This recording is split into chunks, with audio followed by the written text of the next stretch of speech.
भसीन जी, बहुत बहुत स्वागत है आपका ईटी नाउ स्वदेश पे। Very good morning sir. सबसे पहले तो एक बार मैं आपसे कोफोर्ज के बारे में ही राय जानना चाहूंगी, क्योंकि हमने देखा कि कंपनी ने क्यूआईपी लॉन्च कर दिया और कई समय से जो है आप इसके बारे में हाईलाइट भी कर रहे थे, बता भी रहे थे कि आपका व्यू काफी पॉजिटिव है। इस अनाउंसमेंट के बाद क्या भरोसे में थोड़ी और जान आई है और कोई नया नजरिया जो कि आप इस पे शेयर कर पाए, और साथ ही मार्केट्स पे भी एक बार आउटलुक दीजिए अगर कोई फ्रेश आउटलुक है तो।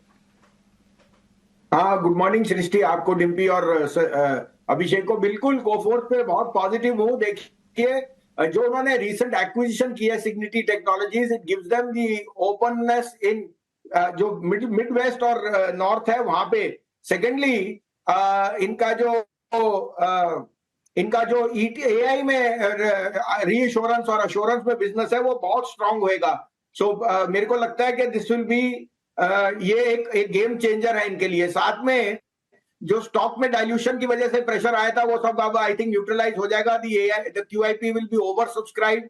और मैं आपको कह सकता हूं कि इसमें कोई प्रमोटर का 2% स्टेक से ज्यादा नहीं। तो this is a perfect candidate for being a long term take over target. 52-5300 का भाव मुझे इसमें दिखता है ओवर द नेक्स्ट 6 मंथ। और भी आपको याद दिला दूं, 250 वाला मेरा टॉपिक वेदांता कल 500 हो गया, लोगों को अचंभा होएगा, लेकिन किसी को मानने को नहीं होता। ये होती है मेटल की रैली। आज के लिए आपके लिए पिक्स है, और सबसे बड़ी पिक जो मैं कहने वाला हूं वो लोगों के लिए पैसा दुगना कर देगी। ठीक है सर, वही शेयर तो आपसे पूछना चाहते हैं हम, कौन से ऐसे शेयर है सर, जरा बताइए। डिम्पी जी, इंडिया बुल रियल एस्टेट, देखिए कल उसमें डेवलपमेंट हुई। जो पैसा आना था, जिनको वारंट्स इशू और इक्विटी इशू किया था 4000 करोड़ का, वो पैसा का अप्रूवल आ गया सेबी से। आज 1100 करोड़ रुपया डायरेक्ट आ जाएगा और वारंट्स भी इशू हो जाएंगे। तो लिक्विडिटी के लिए अब कंपनी में एक नई जान आई है। दूसरा, एम्बेसी का स्टेक अब ब्लैकस्टोन के साथ ऑलमोस्ट 50% से ज्यादा हो जाएगा। और embassy is a one company जो यहाँ पे अब फ्लैगशिप कंपनी हो जाएगी। एम्बेसी के सारे प्रोजेक्ट्स अब आईबीआरई से होगी, और आईबीआरई भी नहीं, इक्विनॉक्स इसका नया नाम है।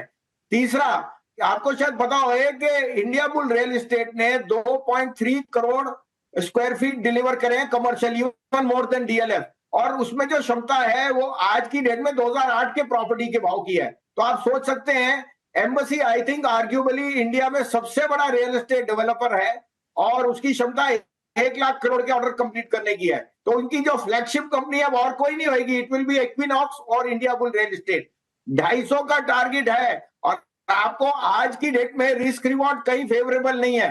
ना आप वेदांता में 500 में कमा सकते हो, ना आप स्टेट बैंक में कमा सकते हो 850 में, लेकिन इंडिया बुल 125 वाला 250 जरूर होएगा।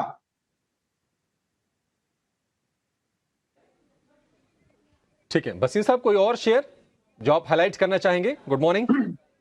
हाँ, गुड मॉर्निंग अभिषेक। सबसे पहला दाव तो अभी देखिए, डोंट, ये तो मैं आपको कॉल दूं ना दूं, आपको इंडिया बुल रियल एस्टेट में पैसा दुगना हो रहा है, तो आपको ये देखना है कि जहां पैसा मेरा दुगना हो रहा है मुझे वहां पैसा लगाना है। लेकिन साइड काउंटर में मुझे बैंक्स पसंद है। इंडसइंड में वारंट जो है उनको अप्रूवल मिल गई है फॉर द प्रमोटर्स इंतजाज टू अप देयर स्टेक। 1400 रुपए में it's at an unbelievable price. 1500 का टारगेट है, 1370 का स्टॉप लॉस। और तीसरा आरबीएल, जो मैं बहुत बुलिश हूं, 249.50 में लीजिए, 243 का स्टॉप लॉस, 270-75 का टारगेट।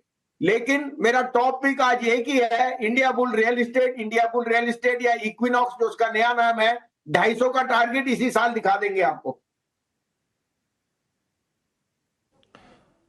ठीक है, ये भसीन साहब के स्टॉक्स हो गए।